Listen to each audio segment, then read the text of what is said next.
Bismillahirrahmanirrahim. Qolal musanifu rahimahullahu taala wa nafa'ana bi ulumihi amin ya rabbal alamin.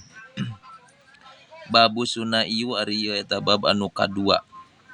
Wa fihi eta tetep dina ieu babu sunai salasuna ari 30 naonana mau idotan mau idoh pituturna. Arbaatun ari nu opat eta akhbarun pirang-pirang hadis. Wal baki sareng ari nu sasesana eta asarun pirang-pirang kaul ulama. Wanani sareng ngamaksud kami bil akhbari ku pirang-pirang khobar eta aqwalal nabi kana pirang-pirang kaulna Nabi Muhammad sallallahu alaihi wasallam. Wabil asari sareng ku asar eta aqwala sahabati kana pirang-pirang dauhan sahabat wa tabiina sareng para tabiin.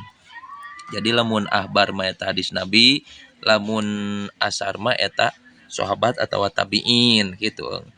Paminhu eta tetep tina sapalina itu babu sunai aya pal maqalatul ulama ka ari maqalah nu kahiji minal munbihati tina pirang-pirang pepeling asuna iyati anu bangsa dua ma eta perkara ruwiya diriwayatkeun anin nabi katampi ti Nabi Muhammad sallallahu alaihi wasallam annahu kana sanya nabi eta qala ngadawuh nabi ieu dawuhanna teh ieu khoslatani ari dua perkara eta la syai'a nu teu aya perkara eta maujud eta afdolu nu langkung utama la syai'a teu aya perkara eta afdolu nu langkung utama minhu matina itu khoslatani al imanu tegasna kahiji iman ka billahi ka Gusti Allah wa naf'u sareng mere kamampaatan lil muslimin ka jalma nu muslim kabeh. Jadi kitu teu dua perkara nu teu aya anu ngunggulan kana tina dua perkara eta teh mun jalma geus ngabogaan iman ka Allah, kayakinan iman ka Allah jeung manfaat ka muslim maka eueuh deui perkara nu sejen nu leuwih unggul tinimbang dua eta perkara tah. Medak pandesnya khairun nas anfa'uhum linnas teh kitu. Bil makoli ku ucapan sing manfaat au bil jahi atawa ku kakawasaan sing manfaat au bil mali atawa ku hartana oge sing manfaat au bil badani atawa ku badana oge sing manfaat. Kula ngadawuh sa Rasulullah SAW. Jadi kabeh titipan ti Allah sing bisa manfaat keur jalma nu sejena eta jalma anu alus eta teh nu unggul munggu Allah teh.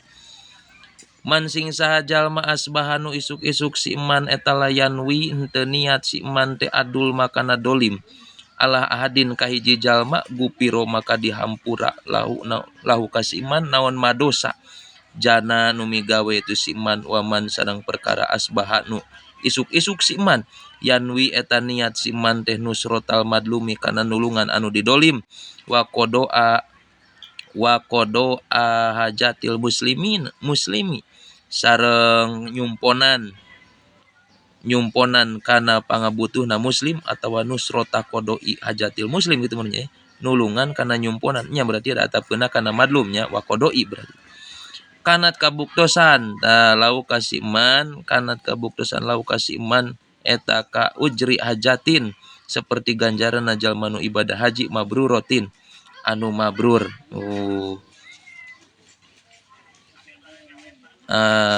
Kanat kabuktosan itu nusroh kadinya teh nusroh.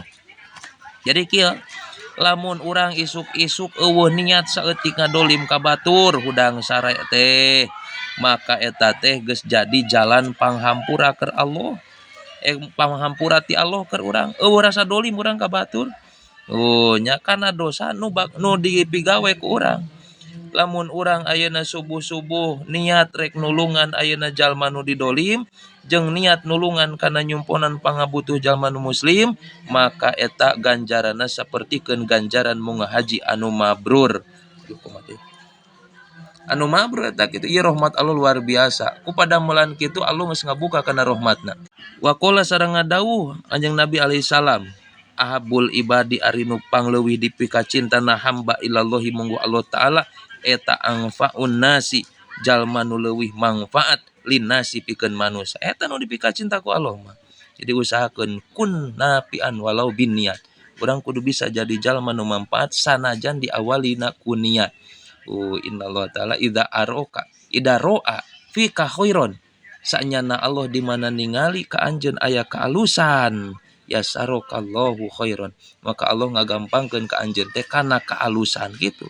Minimal ku niat urang teh sing hayang manfaat. Nah, wa abdalul a'mali sareng ari pangutama-utama amal eta idkhalus sururi, ngasupkeun pangbungah ala qalbil mukmini kana hatena jalma nu iman. Jadi pangabdolna amal teh eta ngasupkeun ka bunga ka batur.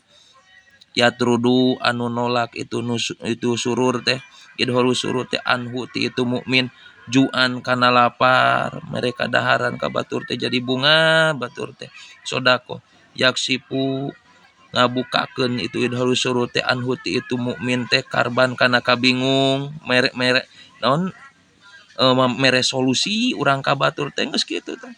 Aoyak di atau nyumponan itu idholu surur teh lahu kasih mukmin teh daenan kana hutang, mayar hutang batur eta teh halus pangabdolna. Wa khoslatani sareng ari dua perkara eta la syai'an nu teu aya hiji perkara oge ahbasu nu leuwih goreng ay anjasu leuwih goreng minhu matino itu khoslatani asyirku billahi, tegasna ka hiji syirik billahi ka Gusti Allah, waduru sareng ngamadaratkeun bil muslimina ka muslimin. Eta nu paling goreng mah euy. Syirik ka Allah jeung madarat ka muslim. Bi abdanihim dina badan-badanna itu muslimin, kana badana wa amwalihim hartana. Pa inna jami'a awamirillahi, maka saanyana sakabehna pirang-pirang parentah Allah taala eta tarji'u balik awamir teh ila khoslataini kana dua perkara. At-ta'dimi tegasna ka hiji ta'dim lillahi taala ka Gusti Allah taala, wasyafaqati sareng kawelas asihan li khalqihi ka makhlukna Allah taala kakoli seperti dawana taala. Tah jadi kitu. Sebab segala rupa parentah Allah itu kembali. Tanya kembali kana dua perkara eta, kana takdim ka Allah jeung mikaulas ka makhluk. Jadi kitu hablum minallah hablum minannas gitu. Aqimu sholata wa atu zakata. Aqimu adegeun ku aranjeun kabeh as-sholata kana salat wa atu jeung ngadatangkeun aranjeun kabeh az-zakata kana zakat. Wa qaulu ta'ala jeung dawaan Allah taala uskur, kudu syukuran anjeun li ka kuring wali-wali dai ka sareng ka inung bapa anjeun. Ruwiya diriwayatkeun an Uwais Al-Qarni katampi ti Uwais Al-Qarni annahu sanyana Uwais Al-Qarni qala ngadawuh Uwais Al-Qarni teh, marortu ngaliwat kuring pribadi saya hati barohibi dina sebagiana perjalanan kahiji pendeta pribadi saya hati eta teh sia hati gitu. Pribadi sia hati dina sapalina perjalanan kuring birohibin ka pendeta. Pakul tu ngucap kuring teh, ya rohibu hai rohib pendeta, ma'ari naon eta awalu darajatin mimitina darajat yarko anu naik akana itu darajat teh sal muridu si murid. Ola ngadawuh rohib teh, rodul madolimi ari nolakna kana anu ngadolim kana padoliman eta. Wahipatud dohri sareng kaduana hampangna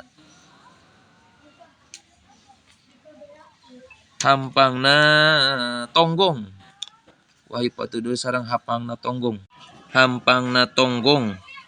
minat tabiati tina pirang-pirang tatagihan.